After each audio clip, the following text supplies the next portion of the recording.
Good evening, and welcome to my 2022 State of the District Address. I'm Alameda County Supervisor Nate Miley. I've had the honor of representing District 4 on the Board of Supervisors since 2001. I'm a 40-year resident of Oakland, and I served for 10 years on the Oakland City Council before being elected as your county supervisor. In 2021, I was appointed Vice President of the Board of Supervisors by my colleagues, a position that I'm proud to serve in. I chair the county's Unincorporated Services Committee, Procurement and Contracting Policy Committee, and the Transportation and Planning Committee. I also serve on the county's Social Services Committee and the Public Protection Committee. Furthermore, I'm honored to represent the County of Alameda on the following regional bodies: the Metropolitan Transportation Commission, the Bay Area Air Quality Management District, the Local Area Formation Commission, Association of Bay Area Governments, and the Alameda County Transportation Commission. As your county supervisor, I'm committed to delivering service to you while tackling issues such as homelessness, mental health, pedestrian and public safety, agricultural and environmental justice, senior services, COVID-19, local governance in the unincorporated area through the Eden Area Livability Initiative, which is now focused on zip code realignment, reparations, and reinvestment in BIPOC communities, that's Black, Indigenous, people of color communities, illegal dumping, redistricting, and concerns with government transparency. I'm joining you tonight live from the Alameda County Administration Building in downtown Oakland, the Board of Supervisors chambers. Tonight's broadcast can be found on my Facebook page, www.facebook.com/Supervisor Miley. I want to thank you for tuning in tonight, and more importantly, for entrusting me with the opportunity to serve you. As I prepare for tonight's speech, the following adequately describes the past 2 years. We've all had a shared experience. Each of us, through this shared experience, has felt the impact of COVID-19. Each of us collectively has experienced a wide array of emotions as we feared the loss of loved ones, celebrated receiving a vaccination, hugged a loved one for the first time, or struggled to make ends meet. Our community came together, especially residents in our district. I want to take a moment to reflect and remember those that lost their lives, not only to COVID, but the dozens of community members that we have lost to illness, senseless violence, and to tragic accidents, all of whom are considered courageous champions, dedicated community partners, friends, mentors, longtime advocates, and much, much more, including the most recent horrific shootings in Texas, and the mass shooting that just occurred today at a hospital in Tulsa, Oklahoma. Would you please take a moment of silence with me?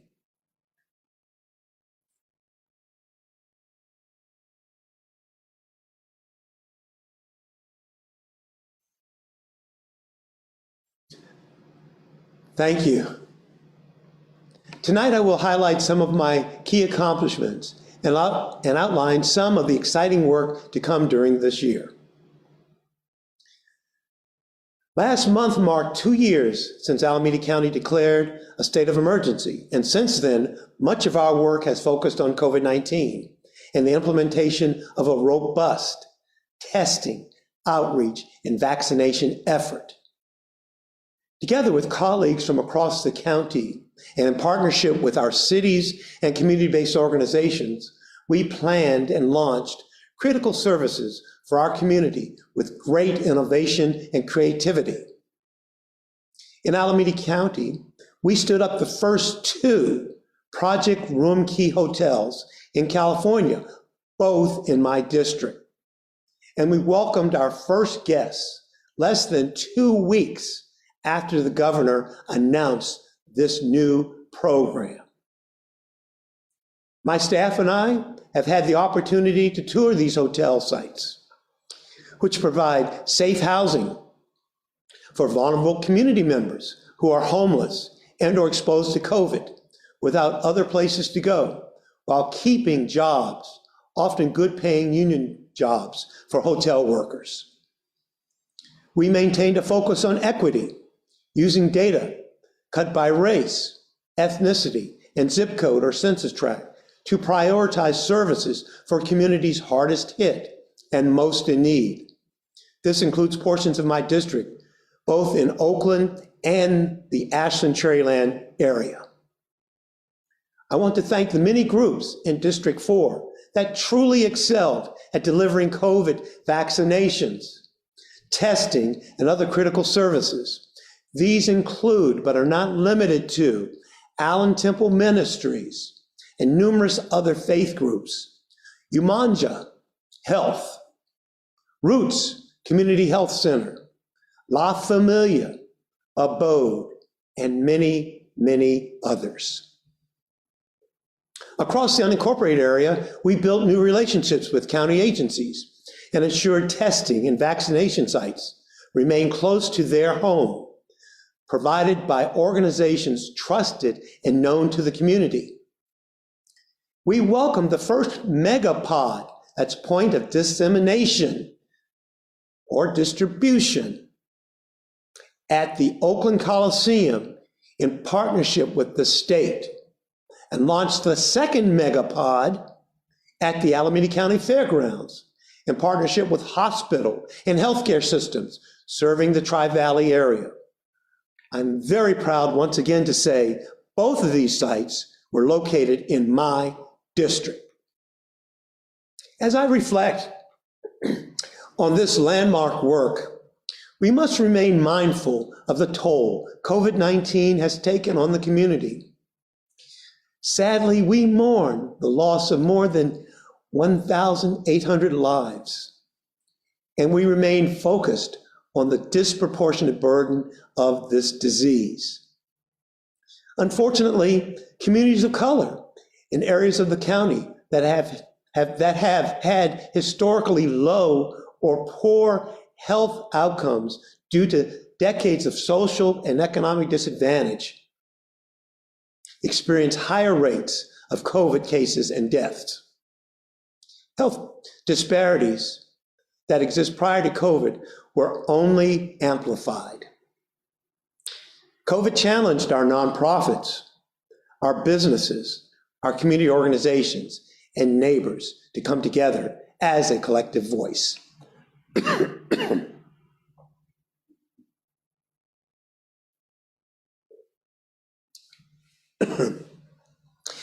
I also want to mention, please be patient. This address will probably be about an hour in length. The unincorporated area, my office partnered with Ashland-Cherryland Healthy Communities Collaborative, who has convened a basic needs group who became instrumental in the distribution of flu and COVID vaccinations. And we worked with the Eden Healthcare District and Garden of Eden to distribute PPE and safety materials to local merchants. In Oakland, the Bay Area Community Benefit Organization, BABO, which represents many faith-based organizations, primarily in Oakland, received $27 million for much needed food pantry programs, while my staff worked with local faith groups to distribute food boxes directly to the front porches of our local seniors. In Pleasanton, we worked to support the food distribution site at the county fairgrounds, run in partnership with Alameda County Food Bank and our social services agency. In Oakland, we supported the food bank's major operation at the Arena Center across from the Coliseum, also in my district. Through Alameda County Social Services Agency's senior nutrition program, over 375,000 meals were delivered to homebound seniors in my district. I want to thank all those that work day in and day out to ensure that every senior, individual with disability, or those struggling to put food on their table have access to meals, especially during this pandemic. The county was able to leverage one-time funding opportunities like the CARES Act and the American Rescue Plan to provide millions of dollars in assistance to our nonprofits and businesses, which provide critical support to the community. Specifically, my office worked with the late Supervisor Wilma Chan, who we dearly miss. We miss her so very much. May so rest in peace. To secure $14 million in ARPA funds to assist the unincorporated area, which will help our economy rebound and build much needed civic infrastructure. The Board of Supervisors allocated $3.1 million of ARPA funding per supervisorial district to support organizations that experience COVID-related impacts. I'll be utilizing these funds to support 3 priority areas. The first area, job creation, economic development, and housing. The second area, organizations that provide direct assistance to individuals, including older adults, those with disabilities, those that are undocumented, formerly incarcerated, and justice-involved individuals. And the third area, organizations that encourage civic engagement and those that work to achieve social justice. It's these issues that I believe are the greatest challenges facing our district as well as the county and the nation.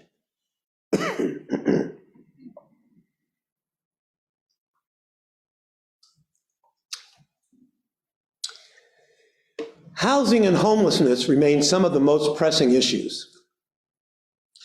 The 2022 point-in-time count, which actively counts the number of homeless folks on any given night, reveals at least 22% increase since 2019, more than half of which are within the city of Oakland. We need more housing stock, and we need more affordable housing. The county's Housing and Community Development Department has utilized federal, state, and voter-approved Measure A1 dollars to increase our housing supply. In fact, 8 additional multi-unit rental properties are expected to close before August of this year. And over 100 first-time home buyers have purchased homes through AC Boost, the county's first-time home buyer program.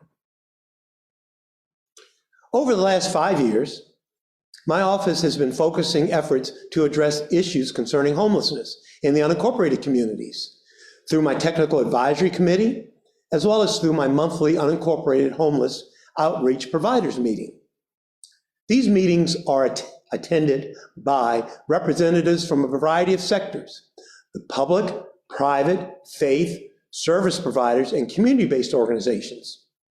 These efforts help to streamline and coordinate our services within the unincorporated area regarding homelessness. In Pleasanton, I support organizations like CityServe of the Tri-Valley that provided outreach services to folks experiencing or at risk of homelessness. And in Oakland, I partnered with a number of faith-based groups that provide housing and other services to community members. These organizations include Roots, Crossroads Church, Good Hope Missionary Baptist Church, Center of Hope, Genesis Worship Center, Men of Valor, and others. These organizations do incredible work, and we need to continue to support programs and services that prevent homelessness. However, providing services to the homeless will only get us so far. We need to expand our housing stock, and we need new housing units. It is too complicated to build within our county. We must make the permit process easier within Alameda County in order to build more units. And we need to consider non-traditional housing sources. As chair of the Transportation and Planning Committee, my office has been working with Supervisor David Halbert and the county administrator to review the permitting processes for Alameda County Public Works, the Planning Department, the Fire and Environmental Health Departments. My office frequently gets calls from applicants asking that we identify any ways that the process might be streamlined or made more efficient to better serve the public. Our permitting process should not scare off developers or those looking to build in-law or granny units. My office has been a longtime champion in collaboration with the board's president, Supervisor Keith Carson, for the development of non-traditional housing sources. Those sources include faith-based groups who often have excess land for safe car parking, RV parking, as well as the development of tiny homes. Over the last 5 years, I've worked closely with the founding members of the Bay Area Community Benefit Organization, BAPBO, a group of faith leaders who seek to leverage public, faith-based partnerships to house and serve our most vulnerable residents. Specifically, my office worked with First Presbyterian Church to break ground on 6 tiny homes at their site on Grove Way in Castro Valley. These tiny homes provide not only shelter, but career and personal development tailored to each resident.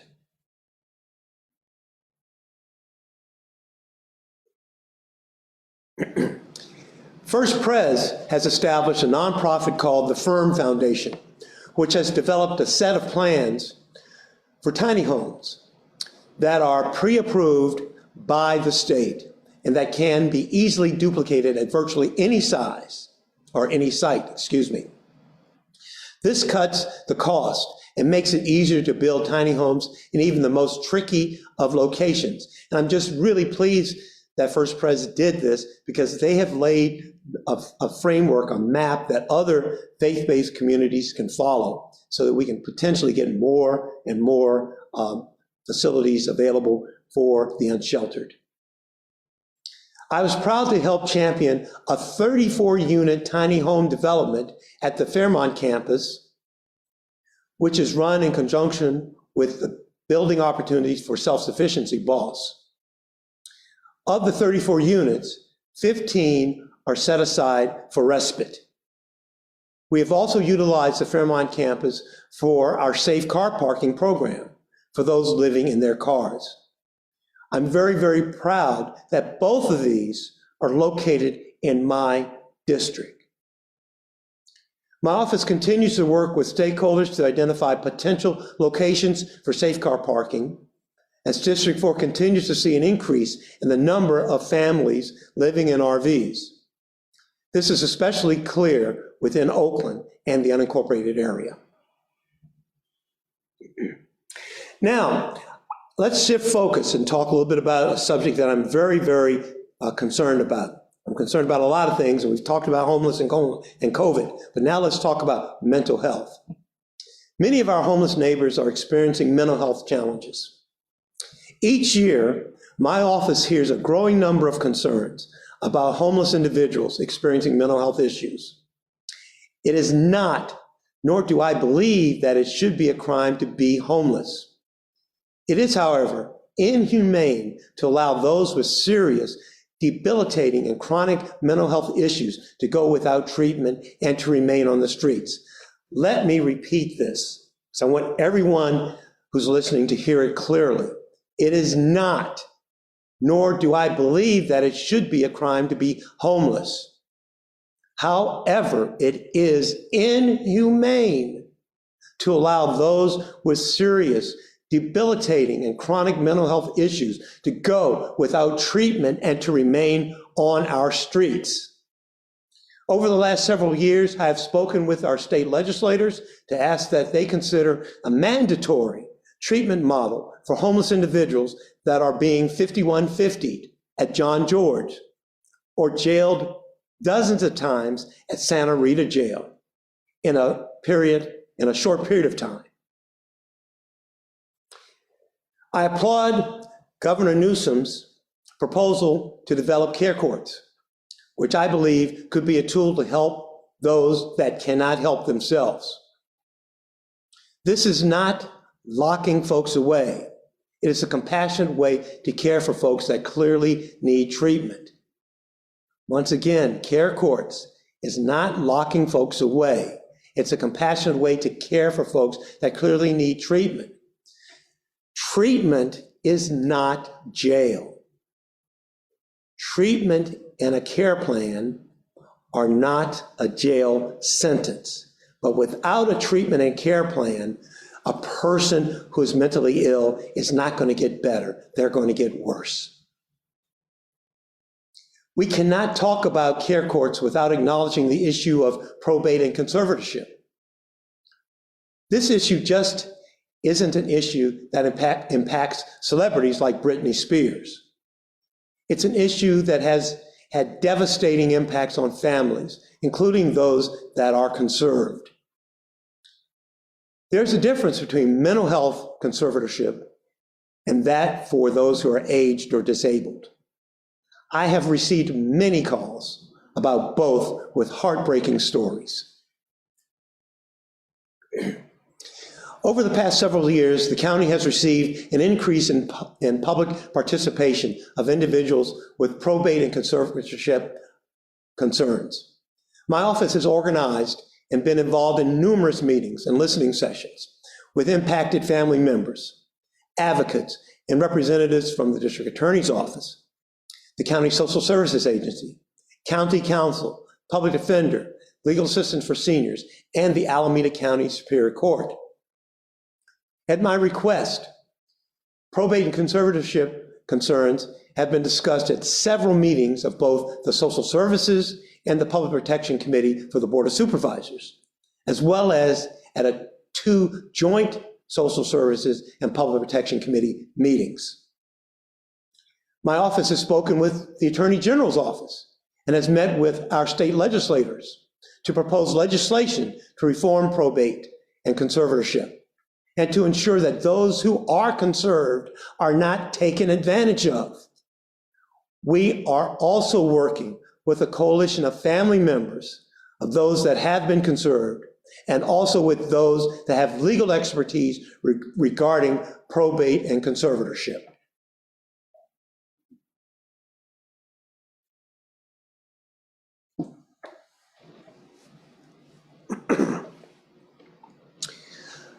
Social justice remains a key issue impacting our community. In 2020, following the murder of George Floyd, the Board of Supervisors recommended an ad hoc process on racial justice and police reform, which I led. Over nearly 2 years, the ad hoc process has engaged over 400 individuals and organizations, including mayors, city managers, law enforcement leaders, representatives from nearly every county department and agency, youth, educators, academia, philanthropic organizations, justice-involved individuals, as well as those that were formerly incarcerated from each of the 5 supervisorial districts. Together, we identified 3 areas of focus as part of a countywide proposal of actions that should be considered.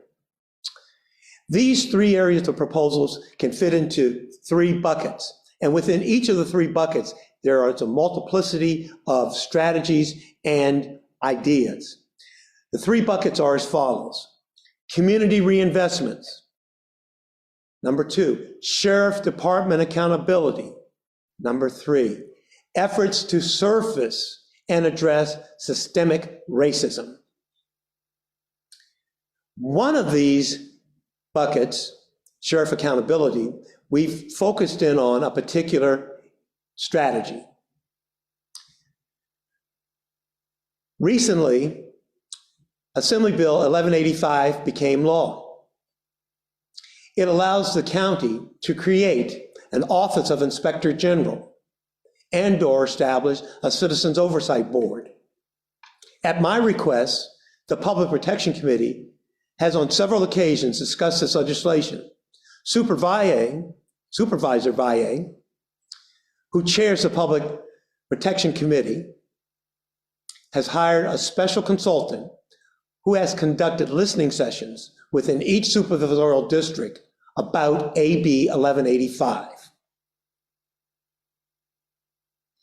In the coming months, my office will be bringing before the board a full report outlining the ad hoc process, the work that's been done to date, and to seek support for countywide proposals.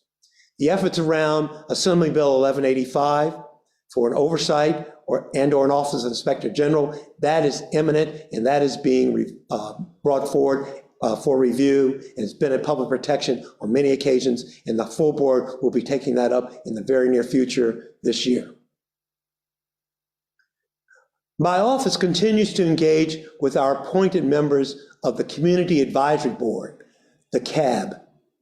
It's a body that helps advise on the allocation of funding for reentry services. Together, we hope to establish better engagement with law enforcement and justice partners while increasing community violence prevention, intervention, and suppression efforts. We must better support those reentering society. Most recently, in 2021, at the request of President Carson, a resolution was approved by the Board of Supervisors to declare gun violence a public health crisis. The Bay Area has seen a drastic increase in the number of gun deaths, including one of the most deadly years on record within the city of Oakland. I'm not new to this, having spearheaded the county's violence prevention blueprint since 2006, which repudiates all forms of violence.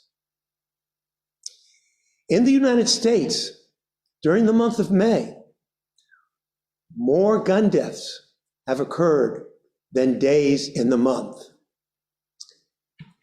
In the United States, during the month of May, more deaths by guns have occurred than days in the month. California, however, has strong gun regulation. We have good laws. Not to say we can't do more, but we need to make our laws universal across the country. We need to have red flag laws. We need to have mental health evaluations before someone can purchase a firearm. We need to have a waiting period. We need to have background checks. And we need to ban assault weapons. We cannot have our law enforcement agencies outgunned.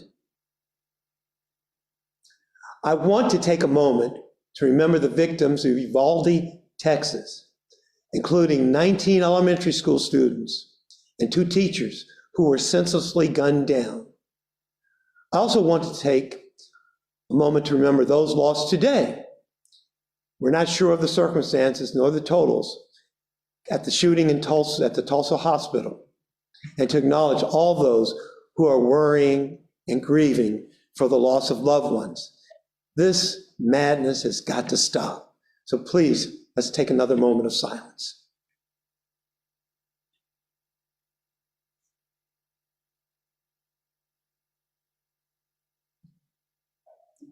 Thank you.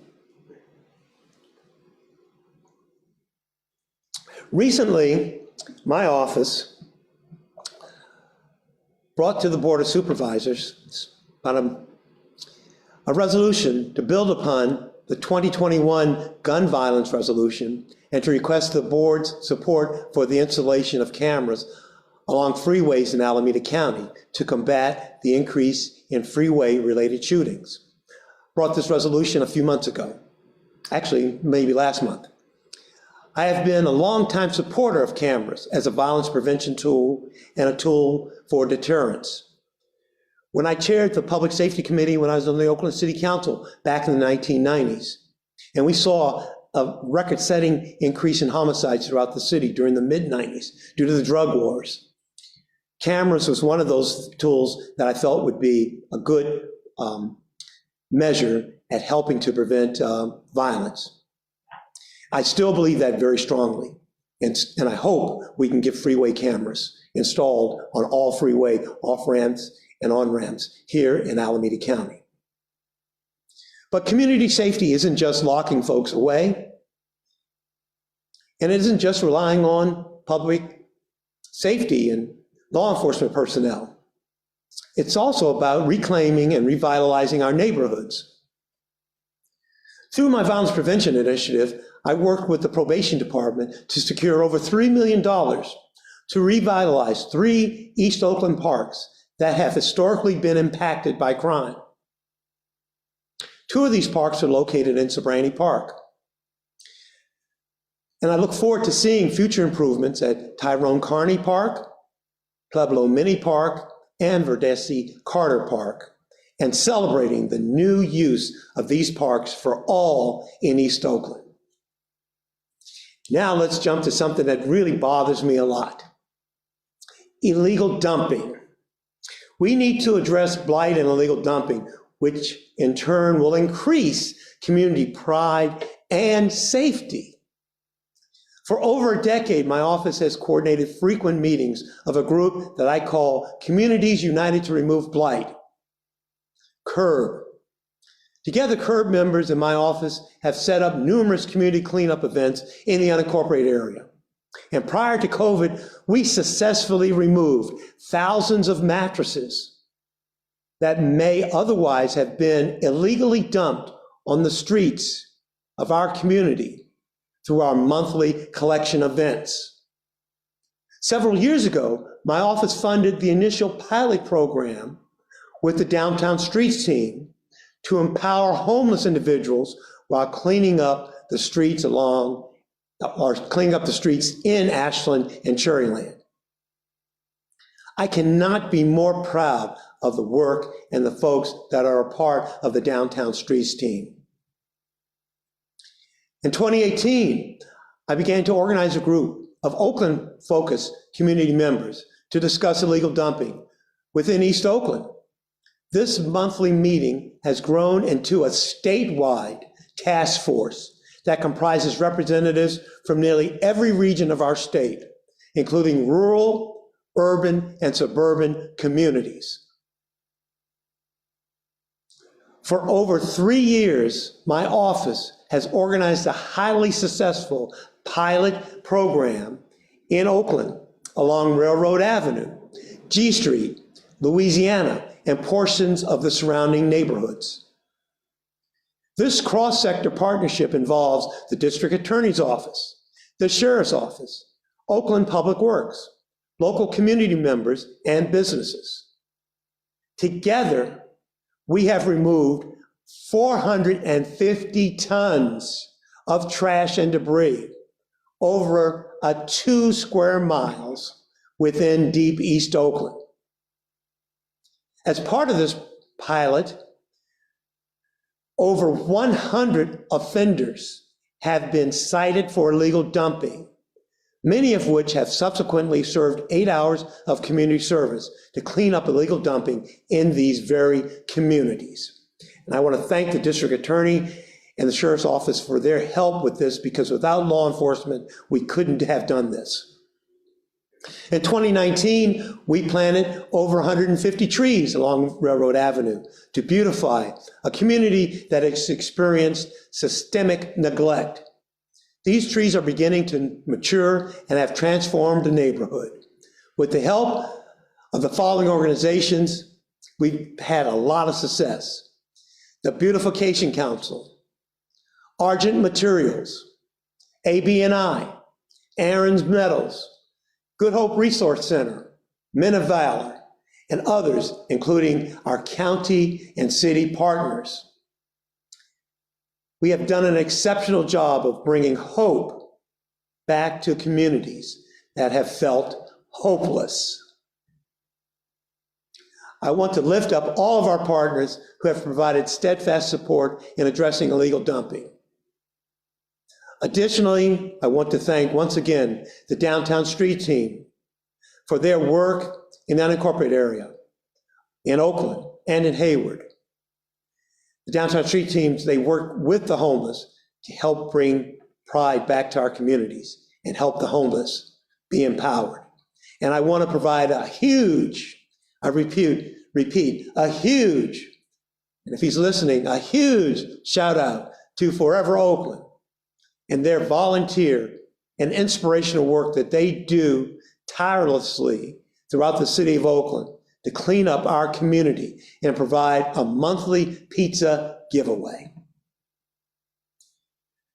Just last month, my office hosted the second annual statewide illegal dumping conference to share our 3E strategy: education, eradication, and enforcement, and to serve as a platform for jurisdictions to share their experiences with illegal dumping.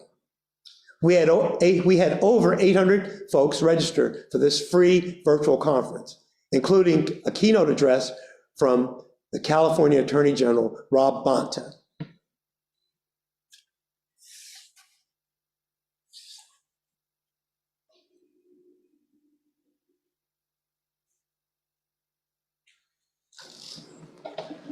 So let's see.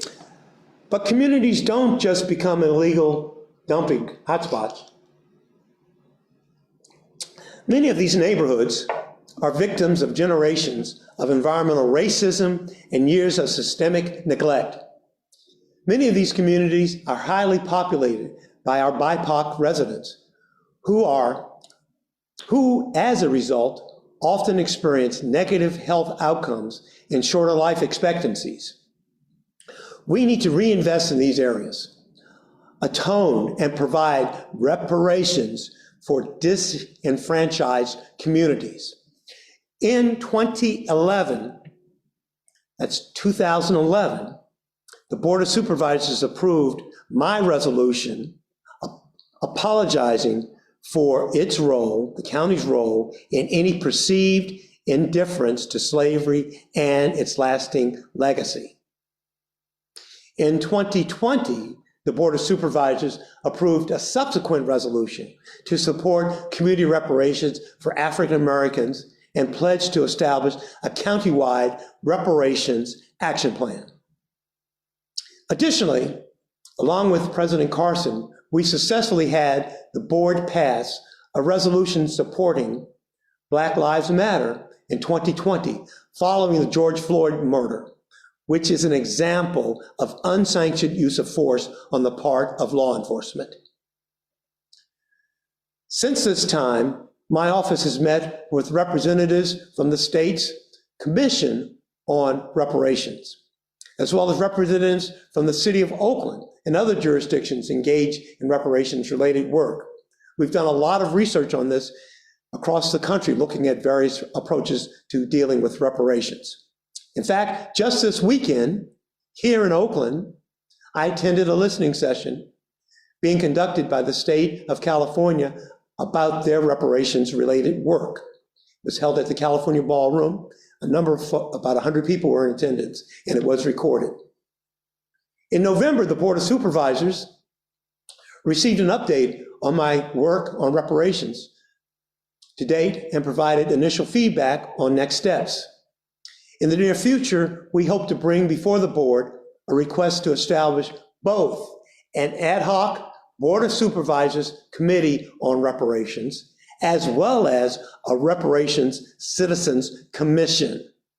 It is my intention that the commission conduct listening sessions within Alameda County and throughout the community prior to drafting a proposed action plan for review by the ad hoc Board of Supervisors Committee, and then taking that plan to the full board for approval.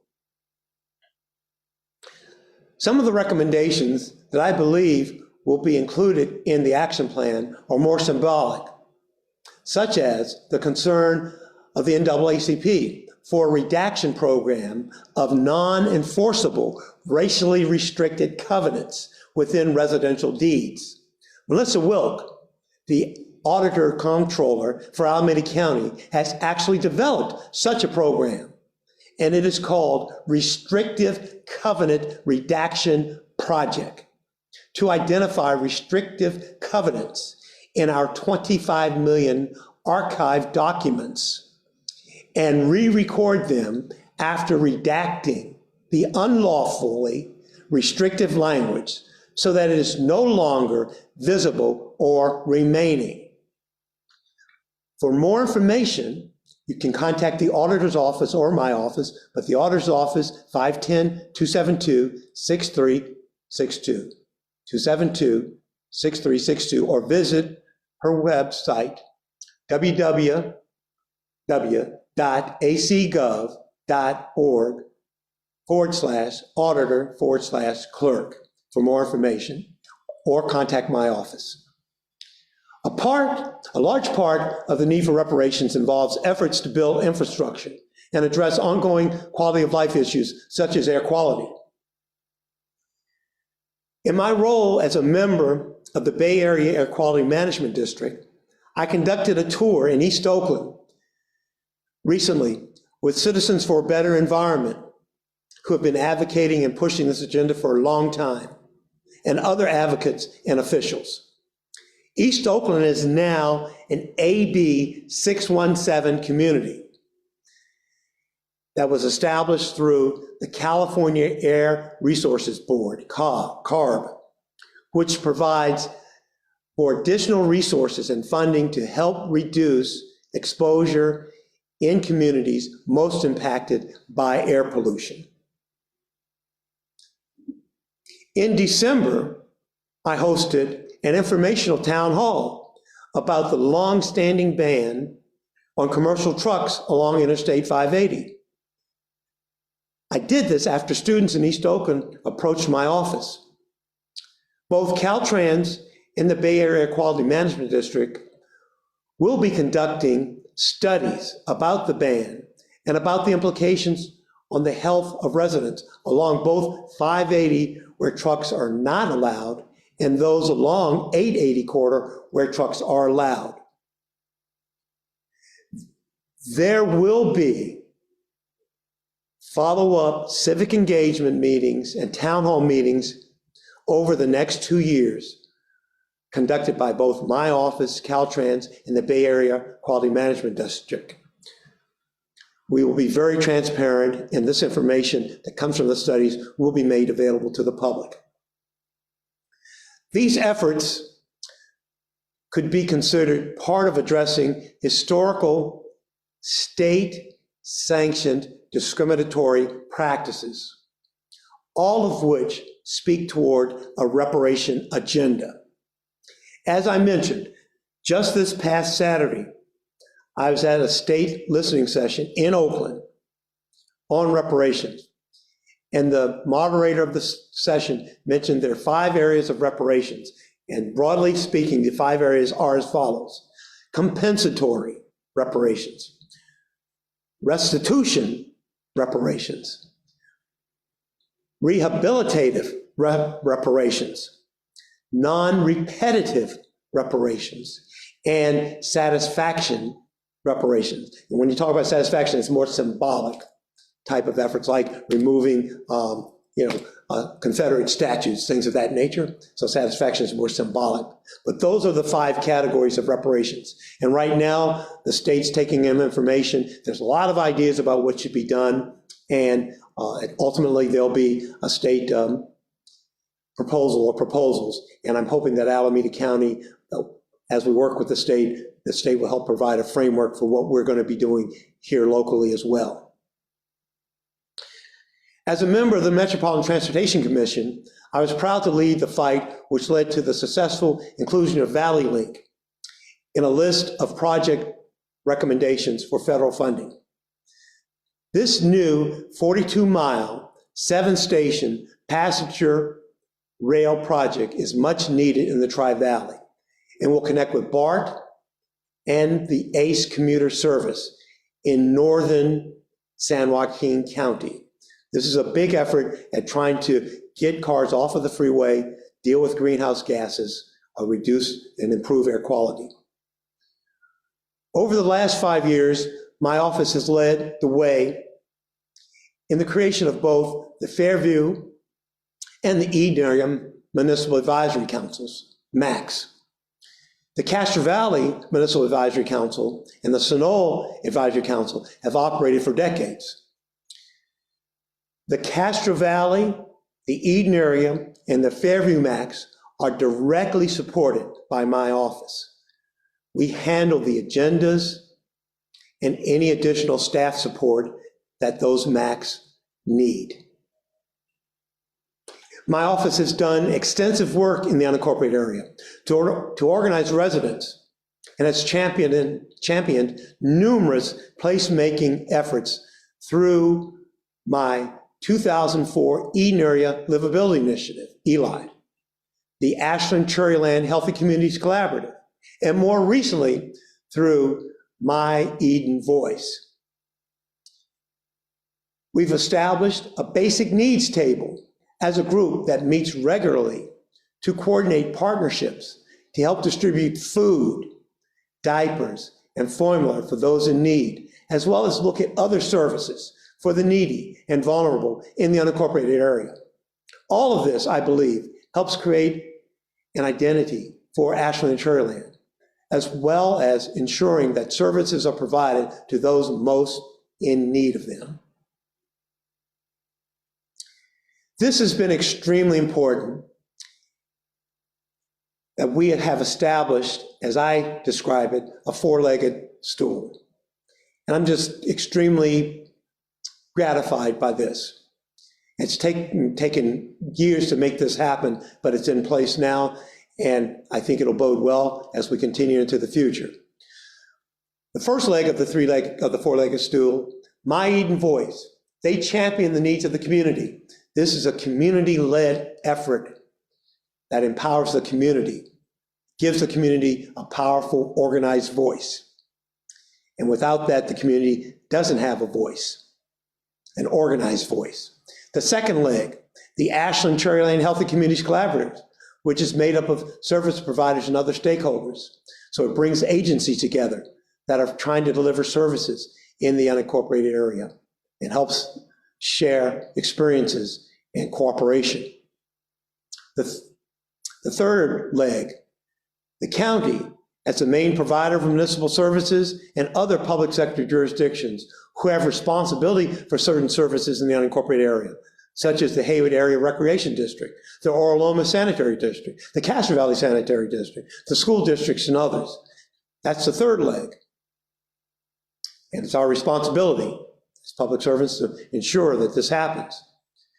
Now the fourth leg of the stool, the municipal advisory councils.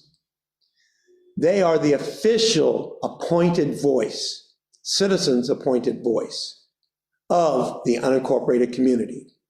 So with that type of structure in place, I think it works extremely well for the unincorporated communities. And that structure was not in place when I first came to office, and I'm just extremely gratified to have that in place at this point in time.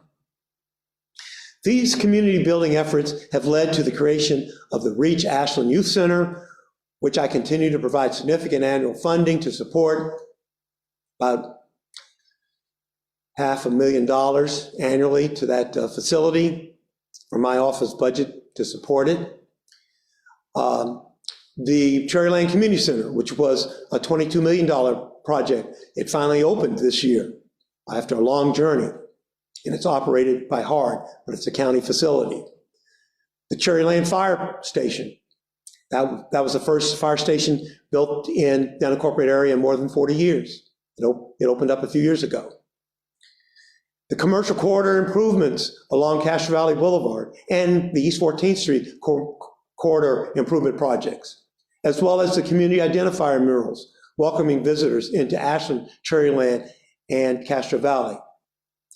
Give people a sense of place. I would also like to mention that we celebrated the opening of the Castro Valley Marketplace in the once abandoned Daughtry's building that sat abandoned for decades. I mean, literally decades. And the marketplace is a gathering place. It's a destination place. It brings a lot of pride to Castro Valley. And I'm just happy that that's there for the community of Castro Valley. There was a resurfacing currently underway along Crow Canyon to make this stretch of roadway safer for all. That's underway as I speak.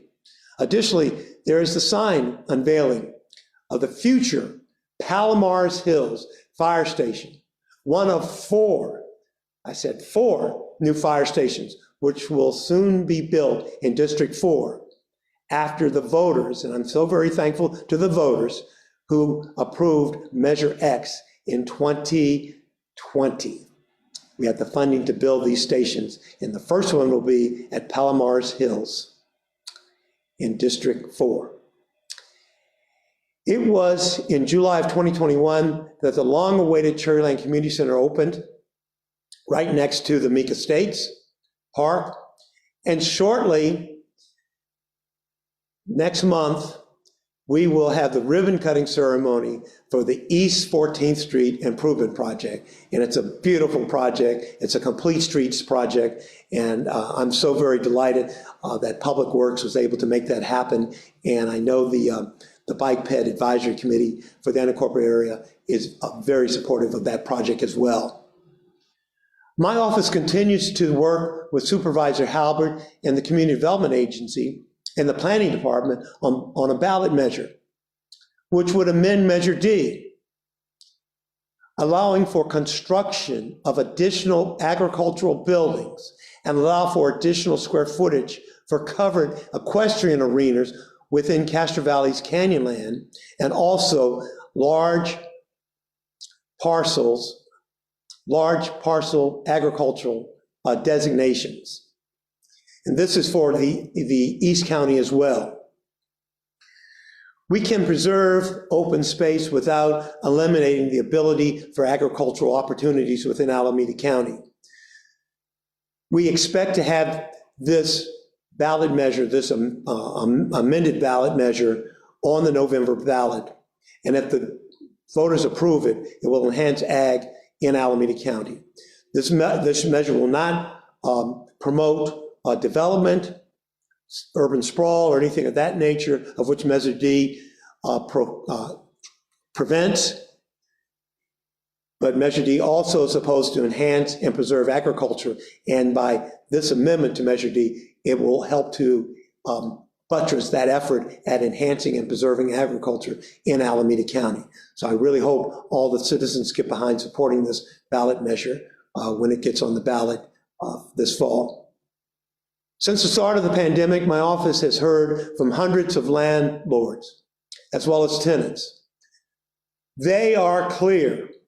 The county's eviction moratorium is flawed.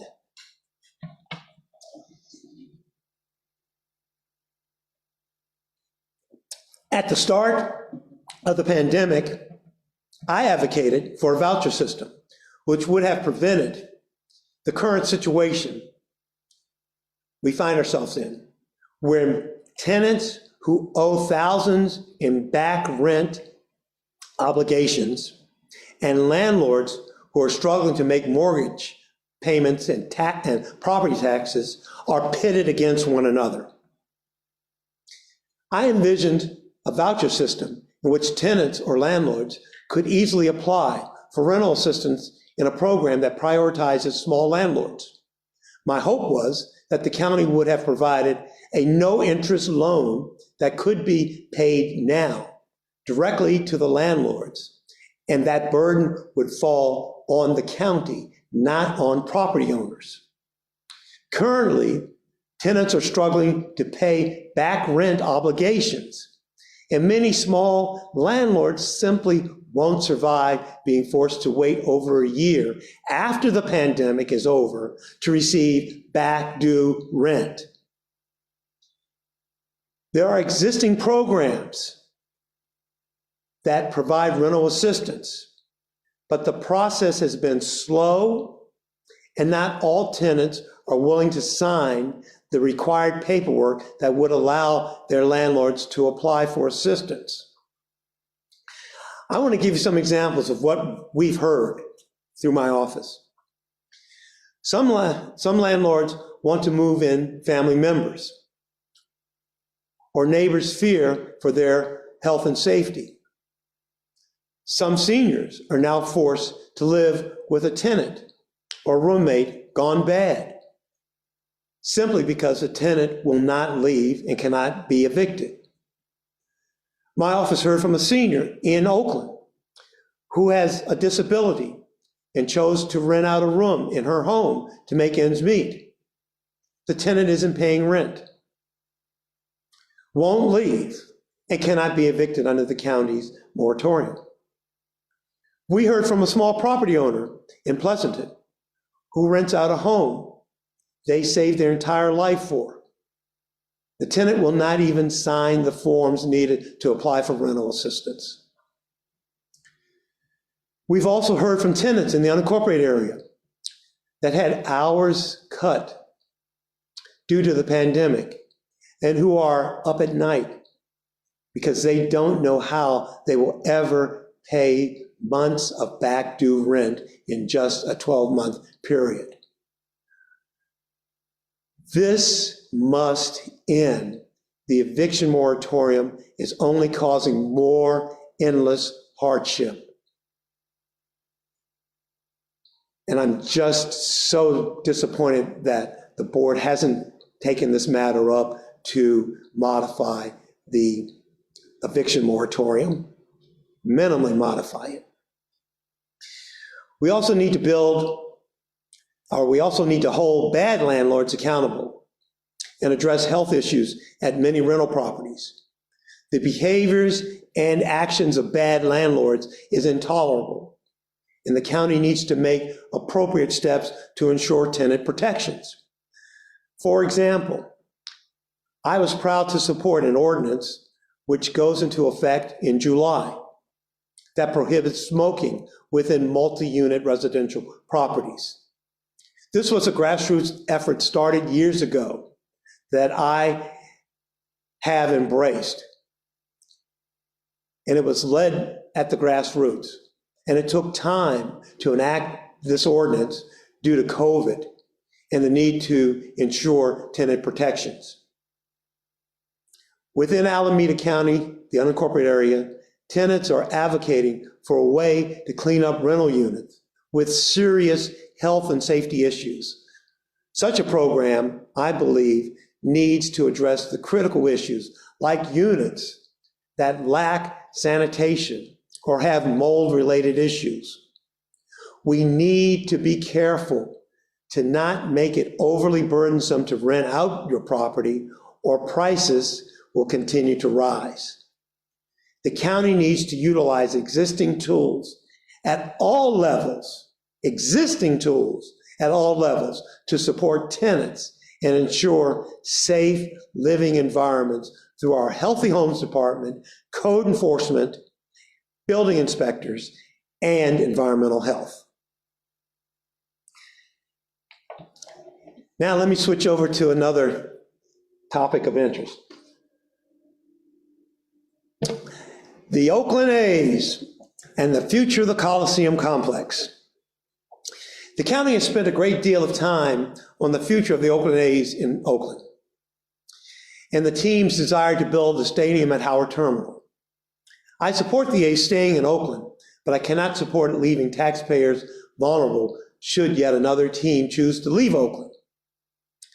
I'm supporting the county being a part of the enhanced infrastructure financing district to keep the team here.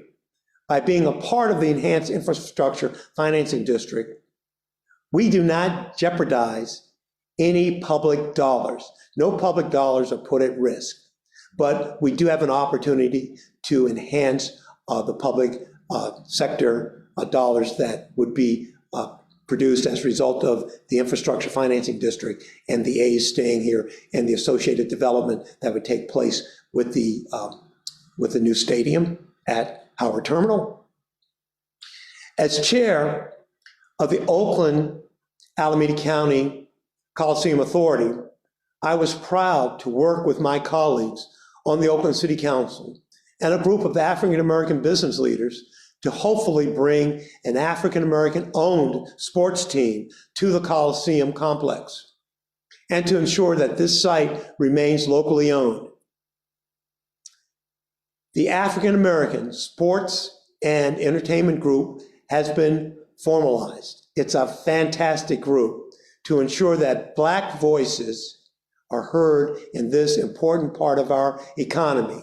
And I can't thank Ray Bobbitt, Alan Doan, Sandra Scott, Robert Bobb, and others for all of their efforts with the African American Sports and Entertainment Group, and I know they are in conversation with the Oakland A's as well.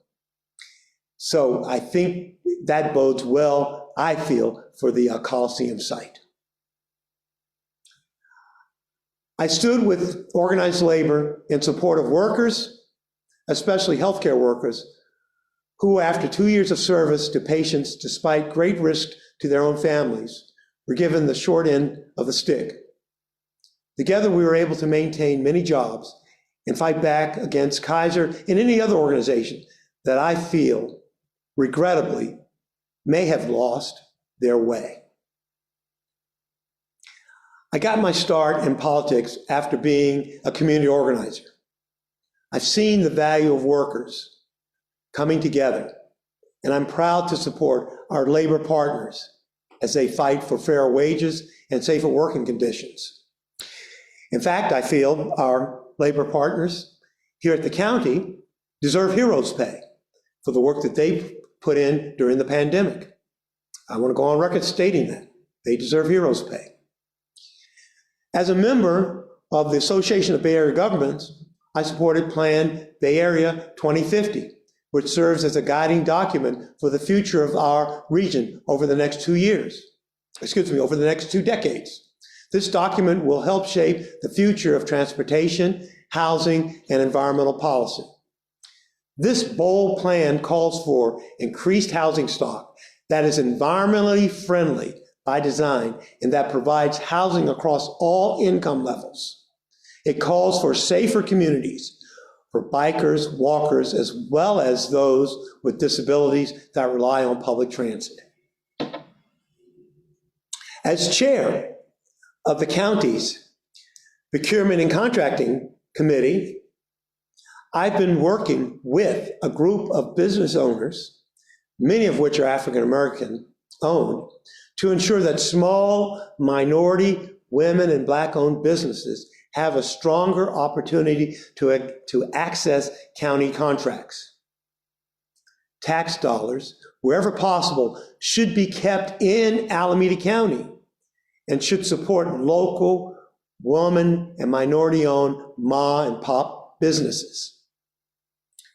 Through this committee, I'm focusing on ensuring that small businesses are made aware of opportunity to do business with the county, that they receive the resources, support, and guidance needed to navigate processes that at times are complicated. Through the Procurement and Contracting Committee, of which Supervisor Halbert serves on it with me, we are steadfast in our efforts to reimagine SLEB, that small local emerging business programs, as well as providing opportunities for SLEBs to better bid on contracts, county contracts, through unbundling and sheltered bidding that prioritizes SLEB opportunities. I also pushed for the disparity study, which is underway to determine if there is any discrimination in Alameda County's contracting practices, and if there is, recommendations on how to address that. The success of these efforts, in and of themselves, is an indication and a form of reparations. We also need to support our smaller community-based organizations, including the over 120 organizations that I support through my office.